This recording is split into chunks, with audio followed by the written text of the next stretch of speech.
Bismillahirrahmanirrahim. Assalamualaikum warahmatullahi wabarakatuh. Perkenalkan, nama saya Alpan Ahmadi, dosen program studi Pendidikan Bahasa Indonesia Institut Pendidikan Nusantara Global. Pada kesempatan kali ini, saya akan menjelaskan mengenai pernyataan diri dosen dalam unjuk kerja Tridharma Perguruan Tinggi atau PDD KTPT dalam bidang pengajaran. Selama menjadi dosen di program studi Pendidikan Bahasa Indonesia Institut Pendidikan Nusantara Global, saya telah mengampu beberapa mata kuliah yang berkaitan dengan bidang ilmu saya, yakni Pendidikan Bahasa dan Sastra Indonesia. Namun, pada kesempatan kali ini saya akan menjelaskan satu saja mata kuliah yang pernah saya ajarkan, yakni mata kuliah Kajian Prosa Fiksi. Mata kuliah Kajian Prosa Fiksi dengan kode mata kuliah PBI 0124 memiliki bobot SKS 2 SKS. Kemudian diajarkan pada semester 3 program studi Pendidikan Bahasa Indonesia. Adapun deskripsi mata kuliah Kajian Prosa Fiksi ini adalah pada perkuliahan Kajian Prosa Fiksi ini akan dibahas secara komprehensif mengenai prosa fiksi dan jenis-jenisnya beserta konsep, teori, sejarah, dan strukturnya. Mata kuliah ini juga membahas secara komprehensif mengenai apresiasi pada prosa fiksi dan pengkajian pada prosa fiksi.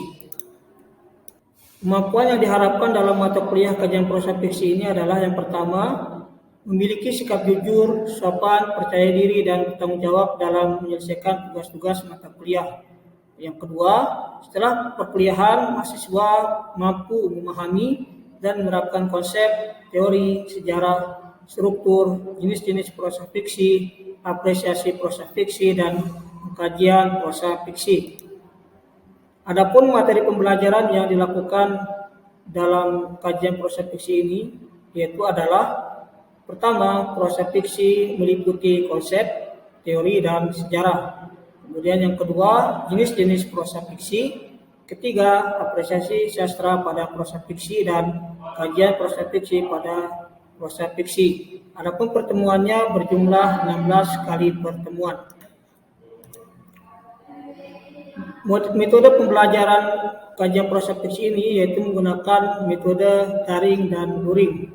Metode daring digunakan untuk mengurangi penyebaran COVID-19 dan biasanya metode daring ini menggunakan aplikasi Google Meet atau Zoom. Kemudian untuk pembelajaran luring dilakukan secara tatap muka namun dengan protokol kesehatan yang sangat lumayan ketat. Kemudian metode pembelajaran yang digunakan dalam pembelajaran kajian prosa fiksi ini adalah yang pertama, ceramah, yaitu digunakan supaya mahasiswa dapat memahami dan mengerti teori-teori yang terkait dengan kajian prosa fiksi. Kemudian yang kedua, diskusi untuk menjelaskan apa yang belum dipahami oleh mahasiswa ketika dijelaskan oleh dosen. Kemudian metode pembelajaran selanjutnya adalah tanya jawab, penugasan, kemudian inquiry. Inquiry ini digunakan untuk mengasah mahasiswa untuk berpikir kritis. Kemudian yang terakhir adalah problem based learning atau PBL yang digunakan untuk memahami program yang ada di dalam masyarakat. Kemudian interaksi dosen dengan mahasiswa dilakukan melalui daring dan luring. Ketika melalui daring, interaksi dilakukan dari Zoom ataupun Google Meet. Kemudian ketika luring, interaksi dilakukan di dalam kelas. Kemudian adapun sistem penilaian untuk mata kuliah kajian prosa fiksi ini ada meliputi 3 aspek. Yang pertama penilaian portofolio, kemudian ujian mid semester dan juga ujian akhir semester. Lalu adapun penilaian yang lain itu adalah penilaian sikap yang memiliki aspek penilaian yang pertama, kerjasama saat mengerjakan tugas dan berdiskusi. Kemudian aspek kedua adalah perhatian saat mengikuti perkuliahan. Ketiga, keaktifan saya bertanya maupun menjawab pertanyaan. Keempat, tanggung jawab pada tugas yang diberikan dari dosen. Kemudian yang terakhir, yang kelima, kejujuran dalam mengerjakan tugas dari dosen.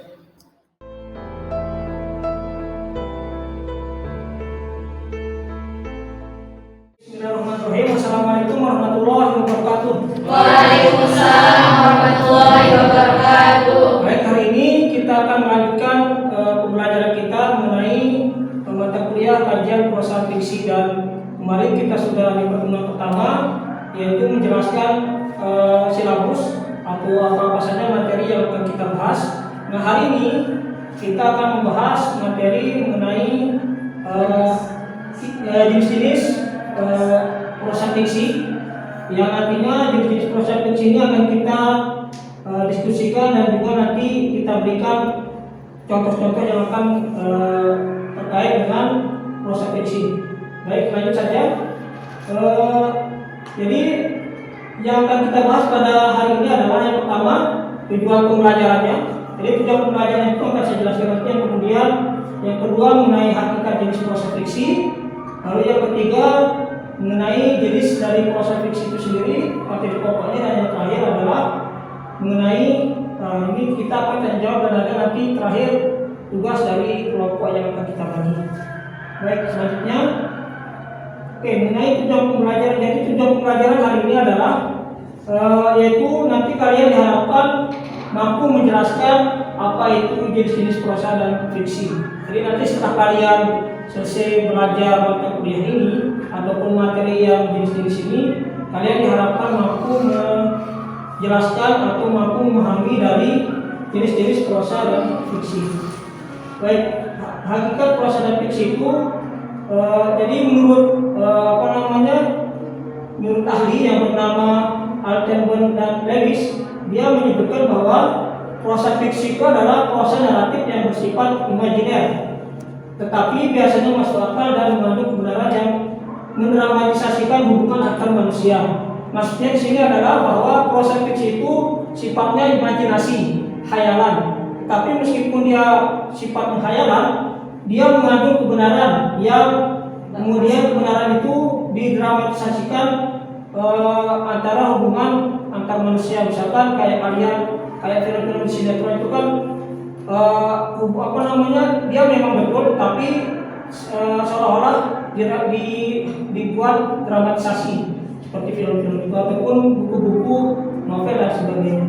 Kemudian selanjutnya menurut Marjorie Bolton, dia menyatakan bahwa fiksi yang baik itu menggambarkan kehidupan yang mengundang simpati pembaca, kemudian juga tanggapan pembaca dan didik moral pembaca. Jadi menurut Marjorie Bolton ini, fiksi yang baik itu adalah fiksi yang bisa menggambarkan kehidupan, yang bisa mengandung simpati. Dari bacaan fiksi itu kita bisa bersimpati atas apa cerita-cerita yang ada di sana, dan juga bisa mendapatkan tanggapan kita sebagai pembaca, dan selain itu juga bisa mendidik moral kita, sehingga apa-apa nilai-nilai positif yang terdapat di dalam cerita fiksi itu akan kita ambil posisi positifnya untuk diaplikasikan di dalam kehidupan sehari-hari. Baik, kemudian adapun jenis-jenis prosa fiksi itu ada dua. Secara umum itu ada yang prosa fiksi modern dan juga prosa fiksi masa lampau. Nah, sekarang mungkin modern itu ada 5. Di situ ada cerpen, cerita pendek. Cerita pendek itu sendiri adalah cerita yang berbentuk prosa, yang bentuknya pendek, yang kurang dari novel, dan juga novel dalam arti bisa dibaca sekali duduk sudah selesai dibaca, dan paling tidak 1-2 jam itu sudah selesai dibaca. Kemudian yang kedua, jenis prosa fiksi yang jenisnya modern itu adalah novel. Novel ini antara novel dan cerpen, jadi dia lebih panjang dari cerpen, lebih pendek dari novel. Jadi itu antara cerpen dan novel, dia tidak terlalu panjang dan juga tidak terlalu pendek. Mungkin kalau dibaca, kalau cerpennya mungkin sekali dulu, mungkin ini 2-3 kali dulu mungkin selesai. Kemudian novel itu adalah cerita berbentuk prosa yang menyajikan permasalahan yang sangat kompleks. Jadi masalahnya, kalau cerpen itu cuma satu masalah, misalkan masalah rumah tangga.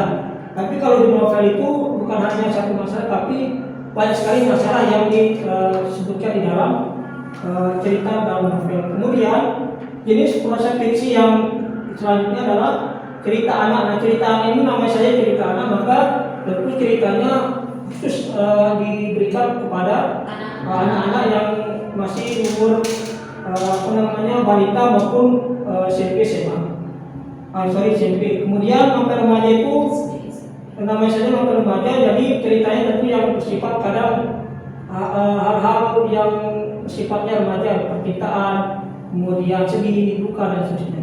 Itu di novel remaja. Jadi ini jenis prosa fiksi yang modern. Adapun jenis prosa fiksi yang selanjutnya adalah yang lampau atau yang dulu. Jadi itu ada dongeng itu sendiri. Mungkin pernah kalian pelajari dulu di SMA, SMP.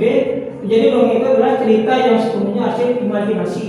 Jadi tidak betul, itu hanya hasil rekayasa saja, hasil dari orang lain yang belum pernah terjadi. Dan biasanya ini setiap daerah di Indonesia itu mempunyai dongeng. Kalau kita di Lombok itu dongeng Putri. Lalu yang kedua itu adalah fabel. Fabel itu sendiri adalah cerita rekaan yang isinya cerita tentang binatang. Kalau kalian pernah dengar cicakil, nah itu jenis fabel. Kemudian ada jenisnya juga hikayat. Hikayat itu adalah jenis cerita rakyat atau cerita sejarah yang ataupun roman yang bersifatnya adalah fiktif, dalam arti tidak benar atau masih diragukan kebenarannya. Kemudian yang hikayat ini dia yang dibaca sebagai fungsinya adalah sebagai penghiburan, membangkit semangat juang, sekedar untuk meramaikan pesta. Jadi dia hanya sekedar mengisi kekosongan. Oke, jenis prosa fiksi yang kedua itu adalah jenis masa lampau atau jenis prosa fiksi yang lampau. Situ ada jenisnya ada dongeng, fabel, hikayat, legenda dan mite. Yang dongeng ini itu adalah cerita yang sepenuhnya hasil imajinasi dari pengarang yang belum pernah terjadi. Jadi itu tidak pernah terjadi, tapi itu lebih dikenal oleh masyarakat. Kemudian yang kedua itu adalah fabel. Fabel itu sendiri adalah cerita rekaan yang isinya tentang cerita-cerita binatang yang kalau kalian pernah waktu kecil diceritakan itu adalah contohnya si kacil, kemudian buaya dan seterusnya. Kemudian yang ketiga itu adalah jenisnya bentuknya hikayat. Hikayat itu sendiri adalah cerita sejarah maupun roman yang bentuknya fiktif, kemudian dibaca sebagai pelipur lara, pembangkit semangat juang dan hanya sekedar untuk meramaikan pesta. Jadi hikayat itu sebagai istilahnya kalau kita tidak semangat, tidak berpesta, itu dibacakan sehingga cerita-cerita yang menggugah semangat itu bisa membuat kita menjadi semangat lagi. Kemudian yang keempat itu adalah legenda. Legenda itu sendiri adalah dongeng tentang kejadian alam, kemudian asal usul suatu tempat, benda atau kejadian di suatu tempat atau daerah. Jadi dongeng ini juga dimiliki oleh masyarakat Indonesia sangat banyak sekali. Kalau kita di Lombok itu jenisnya dongengnya adalah jenis Segarana. Itu ada legenda Segarana itu. Kemudian ada Gua Susu juga. Kemudian yang selanjutnya terakhir itu adalah jenisnya adalah mite.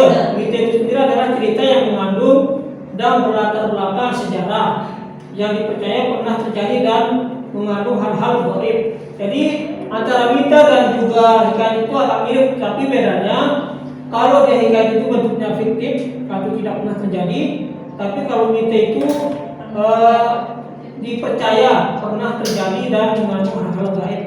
Dan biasanya mite itu juga kalau kita di Lombok itu lebih banyak di sekitaran Jemur Rinjani. Kayak tadi hal-hal gaib yang berada di situ. Baik, itu jenis prosa fiksi yang lampau.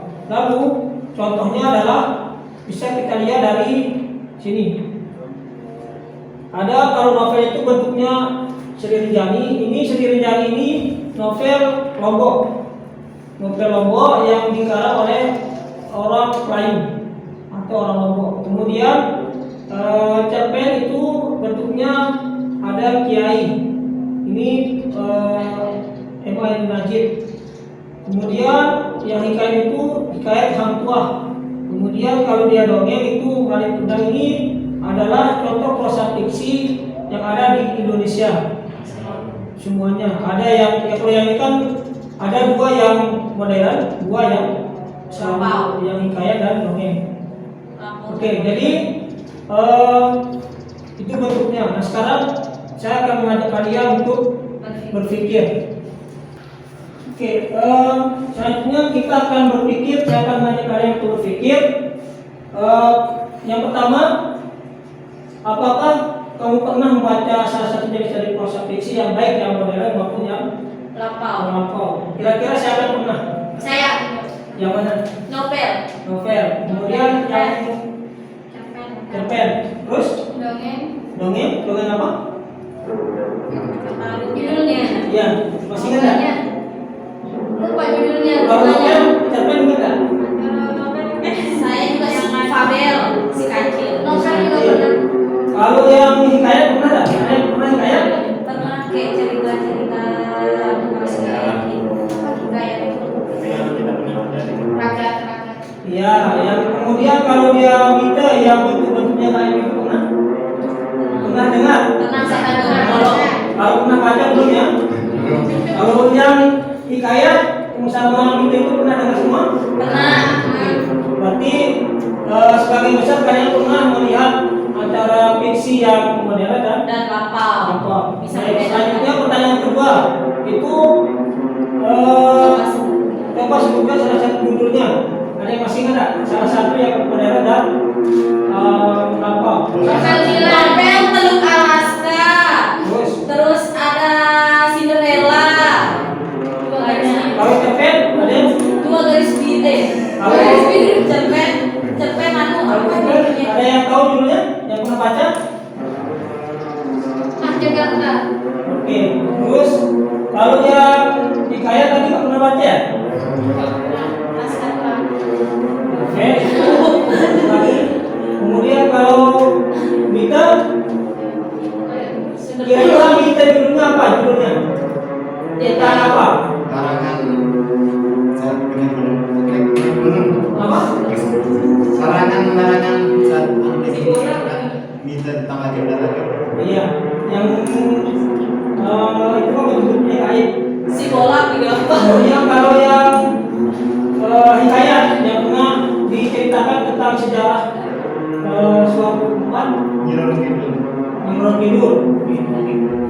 Baik, berarti rata-rata kalian sudah dengar. Baik, nah sekarang karena kalian sudah mengetahui jenisnya, kemudian pengertiannya, kemudian contoh-contohnya kita sudah pelajari dan bisa anggap kalian sudah paham karena tadi bisa menjawab pertanyaan yang kita berikan. Nah sekarang kita akan membentuk kelompok.